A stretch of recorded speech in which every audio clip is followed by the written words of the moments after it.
Agus dan Aini baru saja selesai menempelkan poster besar bertajuk Jejak Sauh Linggi di jendela depan. Namun, ketenangan yang baru saja mereka bangun itu mendadak robek. Suara deru mesin mobil yang halus namun bertenaga besar mendekat. Sebuah sedan mewah berwarna hitam mengkilat, tipe terbaru berhenti tepat di depan pintu ruko. Dari dalamnya keluar seorang wanita yang tampak sangat kontras dengan lingkungan sekitarnya. Santi berdiri di sana, mengenakan kacamata hitam besar bermerek yang menutupi separuh wajahnya, sepatu hak tinggi yang tajam menghujam lantai semen yang baru saja dibersihkan, dan gaun desainer berwarna merah menyala. Di belakangnya, seorang pria paruh baya bersetelan jas abu-abu dengan ekspresi wajah sedingin es membawa koper kulit hitam yang tampak mengancam. "Jadi, di sini tempatmu bersembunyi sekarang?" Agus, suara Santi memecah keheningan siang itu, syarat dengan nada penghinaan yang tidak disembunyikan. Santi memberi isyarat kepada pria di belakangnya dengan lambaian tangan yang meremehkan.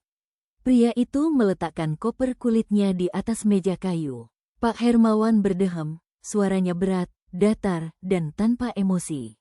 "Begini, Pak Agus. Berdasarkan audit internal dan catatan keuangan yang kami kumpulkan dari firma hukum klien kami, Anda memiliki kewajiban material yang cukup besar kepada keluarga Suryalen."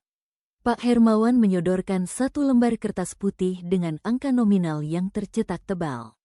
Angka yang membuat mata Agus terbelalak dan dunianya seolah berputar.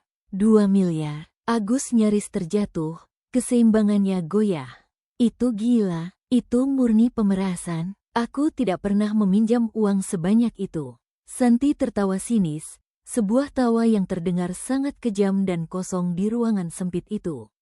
Di atas kertas yang berstempel meterai, semua itu tercatat sebagai pinjaman modal kerja atas namamu sendiri, Agus.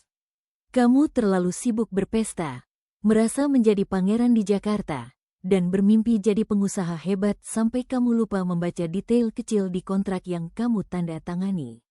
Mas Agus tidak pernah menggunakan uang itu untuk kepentingan pribadi selain untuk memajukan bisnis yang kalian kuasai juga. Saya tahu catatan pembukuannya, saya saksinya. Aini akhirnya angkat bicara. Suaranya tidak melengking seperti Santi, namun tenang dan mengandung vibrasi kekuatan yang membuat Pak Hermawan sedikit menoleh. Santi melepaskan kacamata hitamnya, menatap Aini dari ujung kaki hingga ujung kepala dengan tatapan yang sangat merendahkan, seolah-olah Aini adalah serangga yang mengganggu jalannya. "Oh, jadi ini sih, gadis loket, yang katanya menjadi alasanmu kembali ke selokan ini? Lucu sekali, kamu mau jadi saksi di pengadilan? Dengar ya, Nona, dengan gaji harianmu sebagai penjaga tiket, kamu bahkan tidak akan sanggup membayar biaya parkir mobil pengacaraku selama 1 jam. Aku hanya ingin kamu sadar, Gus." Santi mendekat, "Tanpa aku, tanpa nama besar keluargaku, kamu itu bukan siapa-siapa. Kamu itu hanya butiran debu di pelabuhan ini. Kamu pikir kamu bisa membangun kembali kerajaan kecilmu di dermaga busuk ini dengan modal kejujuran? Jangan mimpi. Aku akan pastikan namamu masuk daftar hitam di seluruh instansi pariwisata. Kamu akan mati perlahan di sini." Santi memberikan kode kepada Pak Hermawan untuk berkemas. 30 hari, Agus. Setelah itu, tim Sita akan datang ke sini dengan polisi. Jangan harap pamanmu yang hanya manajer pelabuhan kecil itu bisa menolongmu kali ini. Hukum Jakarta akan menjangkaumu sampai ke ujung dermaga ini.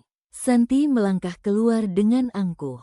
Agus terduduk lemas di kursinya, seolah seluruh tulangnya baru saja dicabut. Wajahnya terkubur di kedua telapak tangannya yang gemetar. 2 miliar? Nih, dari mana aku bisa mendapatkan uang sebanyak itu dalam sebulan?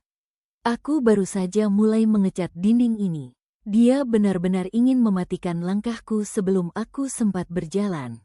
Aini tidak tinggal diam. Ia berlutut di samping kursi Agus, memegang lengan pria itu dengan lembut namun mantap. Ia mencoba menyalurkan keberanian yang ia miliki. "Mas, lihat saya, tatap mata saya. Jangan biarkan dia menang dengan cara membuatmu takut. Kita akan cari jalan keluarnya. Badai ini memang besar, Mas, mungkin yang terbesar yang pernah menghantam hidupmu. Tapi ingat satu hal, kamu tidak sedang berlayar sendirian di tengah laut kali ini. Agus menatap Aini, melihat keteguhan yang luar biasa di mata gadis itu.